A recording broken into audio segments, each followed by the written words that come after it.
Okay. So now I understand that there's a mixed crowd over here. So this slide is not specifically for everyone, but this is just for someone who has recently started cycling.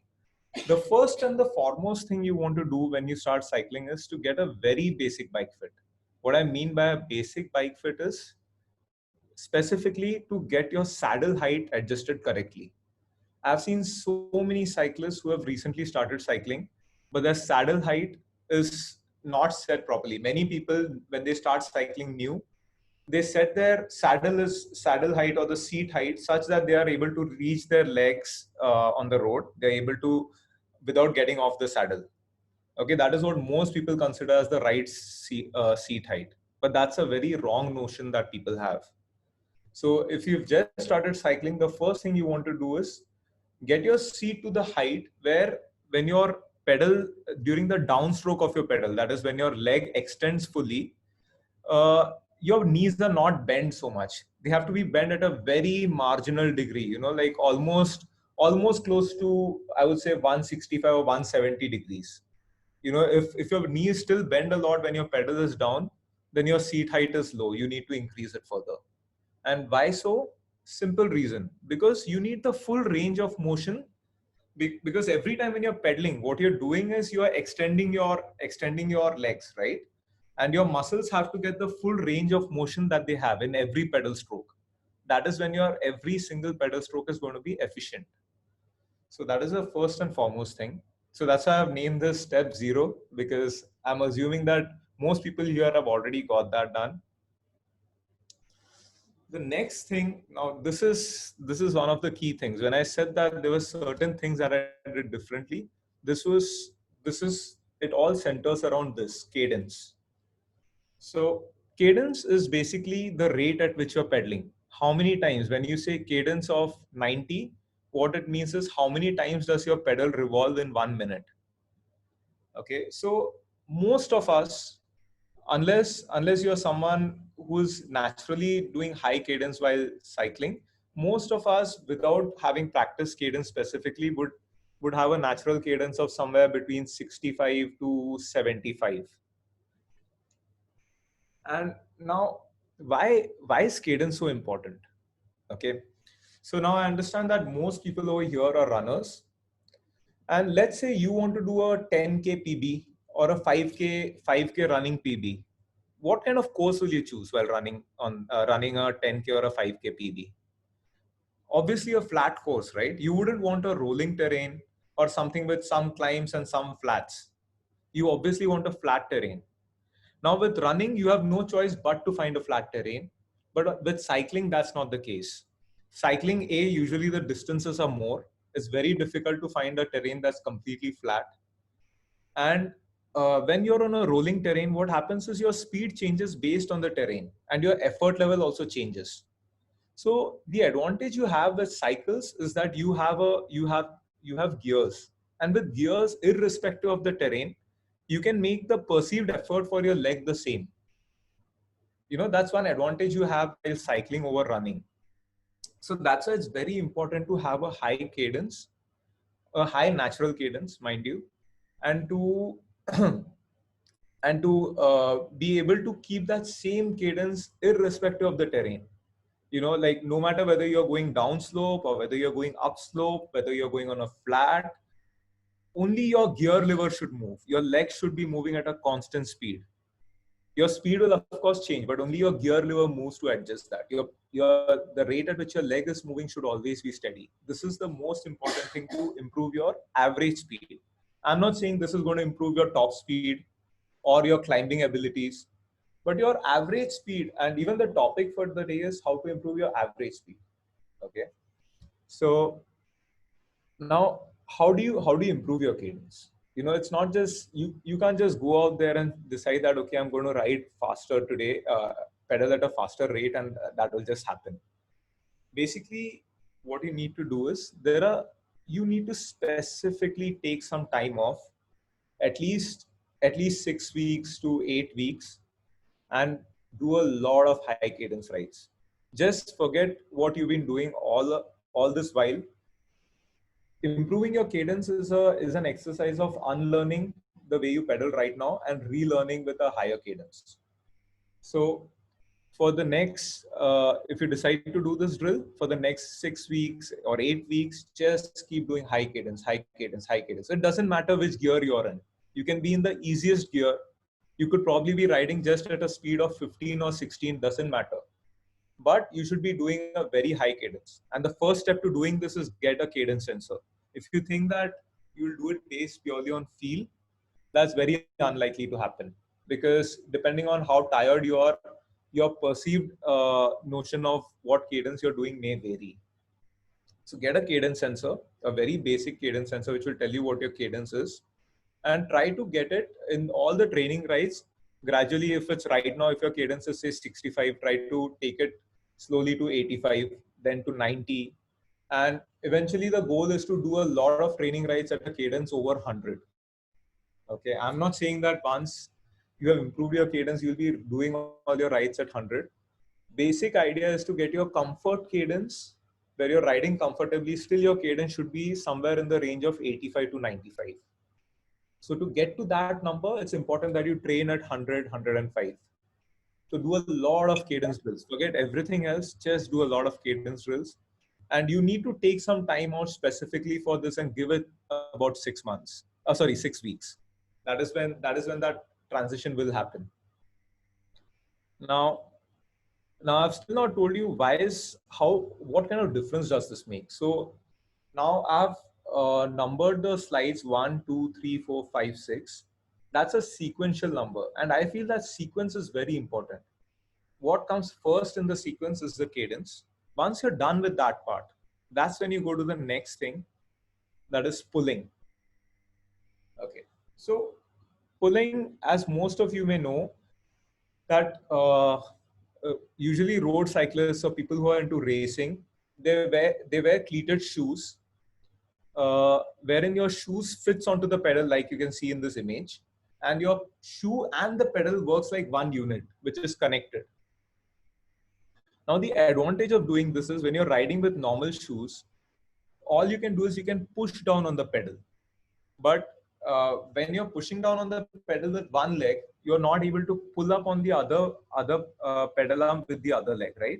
So imagine if you could do both the things, you'd obviously be generating a little more energy. You'll be utilizing a few more muscle groups, right? The strength that you're putting out, rather than just taxing one muscle, you'll be dividing it amongst more muscle groups.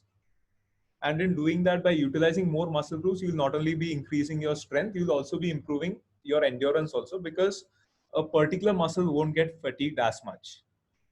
But it's a little tricky pulling, like if you buy a cleated shoe today, if you're assuming you're new to it, if you buy cleated shoes and if you just try to pull, which is what I had done the first time, you'll get tired in no time.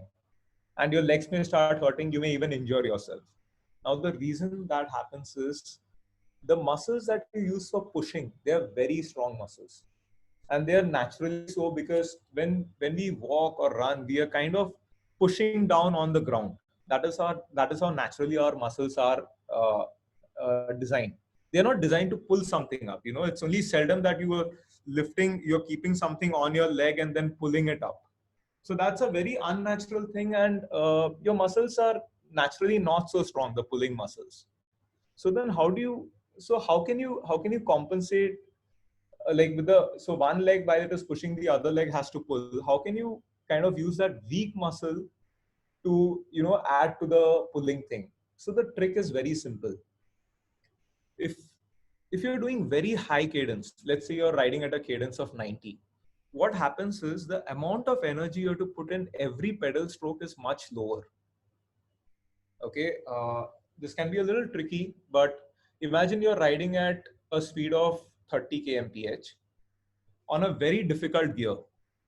Okay, what will happen is that the rate of pedaling will be slow, but in every pedal stroke you'll have to put a lot of strength to ride at 30 kmph. On the other hand, if you put it in a very easy gear, the pedaling will be very easy, and it will be very easy. But at the same time, you'll have to pedal at a much higher rate, and that is what I'm referring to as higher cadence. Okay, So once you finish with step one of improving your cadence, automatically those small muscles can also be utilized when you're doing higher cadence. The muscles don't get taxed so much. That's why before you even think of starting to do pulling, you should first work on your cadence. After you're done with about 6 weeks of cadence drills, once your natural cadence has come to 85 or 90, only then you think about pulling. Before that, don't even think about trying to do this. And while pulling, you don't have to consciously try to pull in every stroke. Just just do a lot of drills. They're again called pulling drills. This is also something you'll have to do for at least 1 or 2 weeks. Okay, this is all a part of unlearning what you know and learning something new. So it's important to stop doing other things and do these things.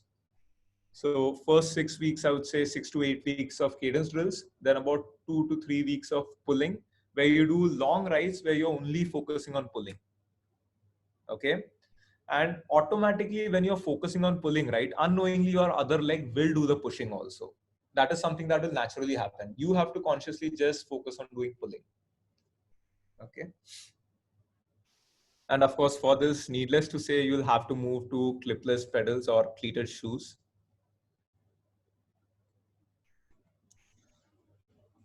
Okay. The next thing is using aero bars. Now, most of you may have maybe already using aero bars.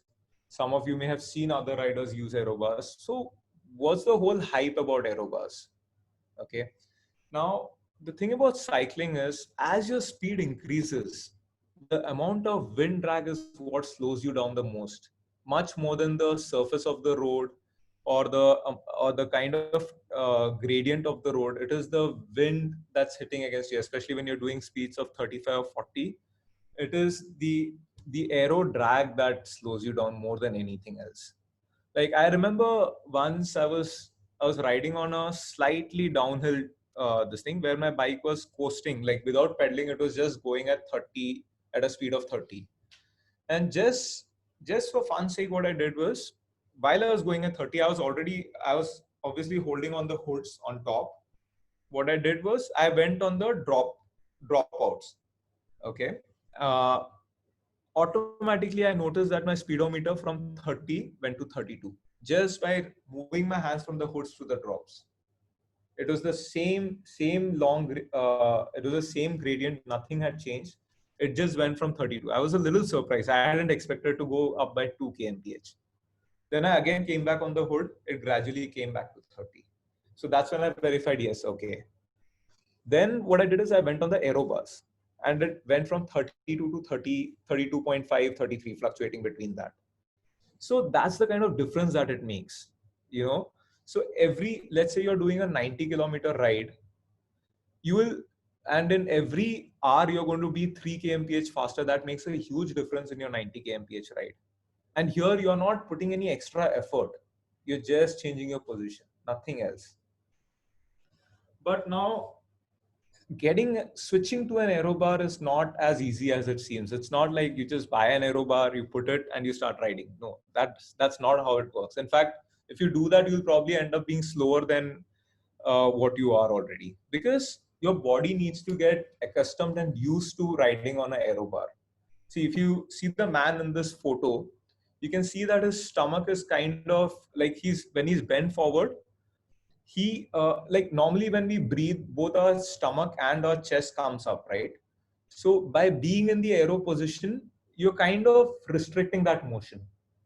Okay, and that gets a little uncomfortable. You may run out of breath. You may not be as comfortable. You may get tired sooner. Your muscles may get fatigued. Okay, so it's very important that you get used to the aero bars. Now, how will you do that? Okay, so once you get on, and there's another thing about aero bars. I've seen a lot of cyclists who have aero bars, a lot of people who have TT bikes which have integrated aero bars, but they don't ride on aero bars. I've seen people with really expensive TT bikes during the Ironman competition who are holding onto the hoods and riding. Okay, and that's pointless because the simple reason is a lot of them are not comfortable and they on the aero bar to stay on the aero bars for long. And the second reason is a lot of people are scared of being on the aero bars. because on all the bikes, be it a TT bike or a road bike with aero bars, the brakes are not on the aero bars. The brakes are on the sides. And most people find it very difficult to get out of the aero bars, get onto the handle and press the brakes. That's the biggest fear people have. So most people go onto the aero bars only when they know that there's nothing in sight for a long distance. And every time they see something coming or some pothole coming, they'll immediately go onto the hoods, which doesn't work very well. So it's important to be comfortable with the aero bars, to be at home when you're on the aero bars. So how would you do that? So I'm just going to share some of the things that I used to do. So I used to cycle a lot. Running and swimming, everything was secondary. Cycling was my main thing. I used to almost cycle 6 to 7 days in a week. And I don't, I mean, this is my personal philosophy. I don't believe in, non-training rides. I don't believe in an easy ride, or I wouldn't say not easy ride. I don't believe in a ride which is not giving me something. But obviously, if I was riding 6 or 7 days in a week, I had to have some easy rides also. So what I used to do was, on those easy rides, I would do some of these drills. For example, I would ride from my place, which is Baudhan, to Deccan or Yerwada, where there's a lot of traffic. And I would, during the full time, I would stay on the aero bus. Now, it's very, very uncomfortable. It's really scary.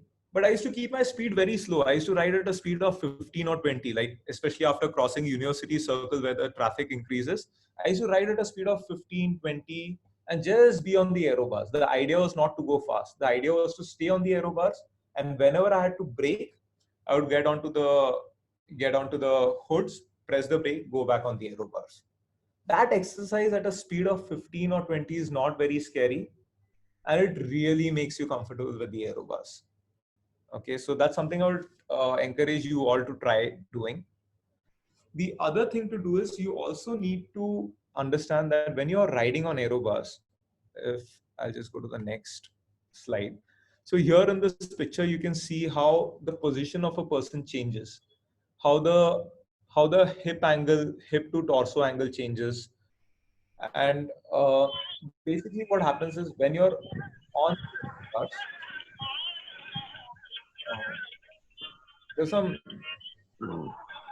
there's some sound coming. Could you all please go on mute? Thank you. Yeah. So when you're riding on the aero bus, right, the muscle groups that you are engaging while riding changes a bit. So when you're riding on the hoods, okay, with your handle, when you're holding the top part of your handle and your back is a little at 45 degrees, that time what happens is, you're using more of your hamstrings and less of your quads. Of course, you're using other muscle group, you're using your core, you're using your calves, you're using all of that. But the primary muscle group that is engaged is usually more of the hamstrings and less of the quads when you're sitting in the normal position. But when you go in onto the TT bars or the aero bars, what happens is, your quads or your quadricep muscles gets engaged more, and that is something most of us are not used to. Because all this while we've been riding without TT bars, it's our hamstrings that are trained for cycling, and you need to change that and train your quads to take all the this thing. So that's why what I used to do was, I used to do a lot of climbing on TT bars. I used to do Mutha Ghat repeats or Bobdev Ghat repeats on, or even New Katraj Ghat repeats. Generally ghats which are not very steep, but I used to ride on the TT bar. So that is one of the best things you can do to get those muscles really strong. And once that happens, I remember, I think my longest this thing was, I had done I think 70 kilometer, like obviously in a much longer ride, but for 70 kilometers, I did not get off the TT bars. So that's almost roughly about 2 hours I was on the TT bar, drinking water from the TT bar, doing everything on the TT bar. So that's the kind of comfort you want. And then later I remember I had become so comfortable being on the TT bars that if I was commuting from office to home, and when I used to get tired, I used to naturally go and rest on the TT bar. That is how comfortable I had become. So that's very important, because by doing nothing at all, if you just get comfortable with the TT bars, your average speed improves by 3 kmph. So it's just a matter of getting used to. So this is like a little trick that you can do. Then another important thing to note about riding on the TT bars is if you're someone who's into triathlons, where you have to do a run immediately after cycling, then the advantage of riding on a TT bar is that your hamstrings are kind of, there's less stress on your hamstrings and your glutes, and it's more on the quads. So that's why when you have to run and when you have to engage those muscle groups, your hamstrings and your glutes are relatively well rested, because you've been taxing your quads all this while cycling, and you have that extra, you can use those muscles more efficiently while running. So that's another advantage that TT bars have, especially for triathletes. Okay, so now the next thing is getting aero. Okay, so there is, you must have seen how in the world of cycling, everything is about being aerodynamic. Okay, people go to like some, I mean, okay. Sorry, could you please go on mute? Thanks. Yeah. So there's no limit to how much you can do to get aero. So it's important that you do these little things. I'm not telling you to go all out, buy the most aerodynamic bicycle out there, buy deep section wheels. No. All I'm saying is just do the little things that you can already do to become more aero. It will make a huge difference. So first thing is to identify what are the things that are not aerodynamic on your bike, the current setup of your bike. Okay. So think about it. Which is the thing that is causing the most aerodynamic drag on your bike? Any guesses? Yeah, it's us, the rider. That is the biggest thing that is blocking the air. So try to position yourself such that your frontal area, which is facing the headwind, is the least. Okay, doesn't mean you get really uncomfortable, but in whatever ways you can, try to reduce that frontal area. I won't get into a lot of details about that. That can be done with your bike fit, the way you sit on the bike, all of these things, but try to reduce that. Then the next thing is your jersey. And I'm talking about cheap things, like things that we can easily afford and do without spending a lot of amount. The jersey that you wear, okay, if that jersey is loose fitting, it's going to keep flapping in the wind when you're riding. Especially when you're riding at 30 and you're in this position, it's going to keep flapping like this. And that is very bad from an aerodynamic perspective. Like anything, imagine you're riding a motorcycle with a flag in your hand. You know how that flag will keep uh, uh, flapping in the wind, right? That kind of motion, anything that produces that kind of motion is very bad for aerodynamics. It creates a lot of drag. So your jersey also creates a similar drag if it is loose fitting. So it's important that it fits snug, not so much tight that you're not able to breathe, but it fits snug and it takes the shape of your body. That is one thing. Then make sure you don't have a lot of things hanging on your bike, especially in the front. I've seen people who put big bags on the front to keep bananas and all those things.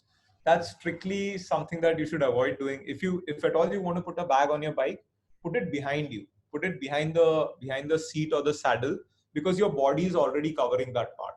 So it will not create any excess drag. But anything in the front you should avoid. And imagine looking at your cycle from the front. Okay, it should look really thin. Anything that's protruding out of the cycle, that's going to cause aero drag. So instead of a really fat bottle, maybe you can use a slim bottle. You get some really cheap slim bottles which fit within the dimensions of your frame. You can use something like that. Changing your jersey is one thing. Changing your helmet is another thing, because when you're riding in that aero position, it's your head that is in front. If you have a helmet with a lot of holes, now this picture is something that I've done for one of the races. I obviously, a good branded time trial helmet costs anywhere between 10 to 30,000 rupees, and I didn't want to spend a lot on that. So what I did was I took my swimming cap, I took my normal Beatwinker helmet, put a swimming cap on that, as you can see in the picture. what that did was it would cover all the holes and make it more aerodynamic. So you can, or you can just buy any simple helmet which doesn't have a lot of holes. But of course that comes at a cost. The ventilation will be reduced and it will heat. So my idea was if it gets too hot during the race, I'll just remove the swimming cap and put it in my pocket. But these are some of the things you can do, and try to be innovative with how you can make yourself more aero. People go to great lengths. Some people shave their legs to make themselves more aero, but I wouldn't recommend going to that length. But try to do these little things that you can do to be a little more aerodynamic on the bike. That does help. And if not anything else, it helps you psychologically. You feel that okay, you've done all your part. That automatically makes you feel that okay, I'll be faster. Then buying speed from the market. So this was the last point. So what I mean is buying a deep section wheel or buying an aero bike. Now I've seen so many people getting into this trap. Okay, the reason I call this as a trap is it's very uh, it's like really inviting, and it's something that easily pulls you towards it, like especially most of us, like with running and all of these things, we have already seen how we spend so much money on running shoes, on cycles, things that we had not imagined we would be doing. We just do it, and we it's become a new normal for us. And people start sometimes with an MTB which costs 20-30,000, then they graduate to a road bike. While moving to a road bike, they'll be like, "Nee, I have a budget of 80,000, not more than that." And 2 years after that, they'll be like, "No, I want to buy a better road bike. Now my budget is 1.5 lakhs." Then they'll be like, "I want to buy an even better TT bike, but my budget is 2.5 lakhs." That just keeps happening, right? It happens to all of us. And that happens more and more as you get fast. Because by law of diminishing returns, once you get to an average speed of somewhere between, like in running, how it is below 430 or 4 pace. Similarly, in cycling, once you're in the range of 35 to 40, the increment is very gradual. Like in months, 6 months, your speed will only improve by 1 kmph. That is when you're tempted. You'll think that, okay, if I buy this bike, my speed will go up by 1 kmph. If I buy this wheels, which cost another, just the wheels that cost 1.5 lakhs or 2 lakhs, they'll take my speed up by 1 kmph. And people are doing that. I have been in the place where I was tempted to do that myself. Luckily, I didn't find any good deals, and that is why I didn't buy a wheel like that. But I would say don't get into this trap. It's very important to train yourself to that point. And then you can gift yourself these things. You can say that, okay, the day I achieve a average speed of 35 kmph, then I'll buy XYZ, whatever, better wheels or whatever. But try to earn it. Tell yourself, give yourself a challenge, get there, and then do it. And these things that are available, right, like deep section wheels, aero bikes, all these things make a difference only when you're riding at a very high average speed. Otherwise, they're not going to make so much of a difference. If you're riding at an average speed of 22 or 23, it's not going to make so much of a difference, in my opinion. And the last is I'm just going to share some of the training drills that I used to follow. So normally I would divide my rides into these different categories. One is climbing rides. I used to do a lot of climbing. I feel that really helps. In climbing, again, I used to do two types of climbing. One is where I would do high cadence climbing. Okay, where you're riding in a very easy gear, but the whole climb you're doing at like a cadence of 90, 85 to 95. Then another type of climbing I used to do is put the cycle in the most difficult gear and use all your strength and climb. So that is for strength training, because like I told you, when I said you need to work on your cadence, it is only something you do so that you change your riding habit from being a low cadence rider to a high cadence rider. Now there's a side effect to doing high cadence. What happens is as you get used to riding on high cadence, right, you'll have a tendency to always do high cadence, which is not a good habit.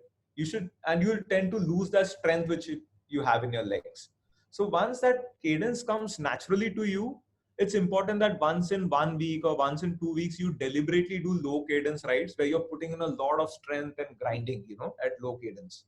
So that's one important drill, but that comes at a later stage once you have unlearned your current riding habit and once your natural cadence improves.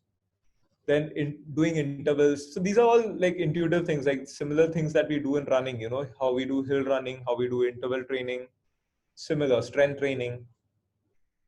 And then time trials is very, very important. It it it kind of gets you, when you're doing a 30-minute time trial, and I'm not talking about long time trials, like sometimes like I said, I used to ride 6 to 7 days in a week, and I was really very specific about not missing my training rides. But there are times when you have a meeting, you have something, and you just don't have the time. What you can do is just get onto the trainer, or just, I luckily stay very close to the highway. I go to the highway, I just do a 10-minute time trial or a 20-minute time trial. And mind you, that 10-minute time trial is a very, very good workout. Okay. So do a lot of time trials, short time trials to start with, 10 minutes, 20 minutes, gradually 30 minutes. And if you're into triathlons or long distance cycling, only then like 45 minutes or 1 hour, nothing more than that. Anything more than that is definitely not a time trial. And easy rides, you can see I put a question mark. I don't know, I mean, there are a lot of philosophies which say about there's the 80-20 rule, how 80% of your workout should be at easy effort and only 20% should be hard. But that's not something I have followed, so I don't want to talk about it. I have never done an easy ride. Okay, I'm not preaching not doing easy rides. It's something you have to take a call. I'm just sharing my experience. I have not done a lot of easy rides. I don't believe in easy rides. Of course, I've done rides which are easy on the heart. What I mean by that is rides where I'm just working on, like I told you, riding to work, being on the aero bar. But there the challenge was to be on the aero bar. So I've always tried to challenge myself in some ways. I've given my heart enough rest. I've given my legs enough rest. But in every ride, I've never done a ride where I'm just riding slowly like a commuter. I think that is bad for cycling, because what happens is, you must have seen a lot of people who commute to work. People who are blue collar workers. You must have seen a lot of people who ride every day to work. They ride 20 kilometers one way, and they have a comfort rhythm. They just keep pedaling like this at one rhythm. And what happens is, those people, if you they have a lot of strength in their legs, but if you tell them to race, they won't be able to, because they have got kind of used to that rhythm. So it's important that you don't fall into that trap. You should always be riding actively and uh, mindfully.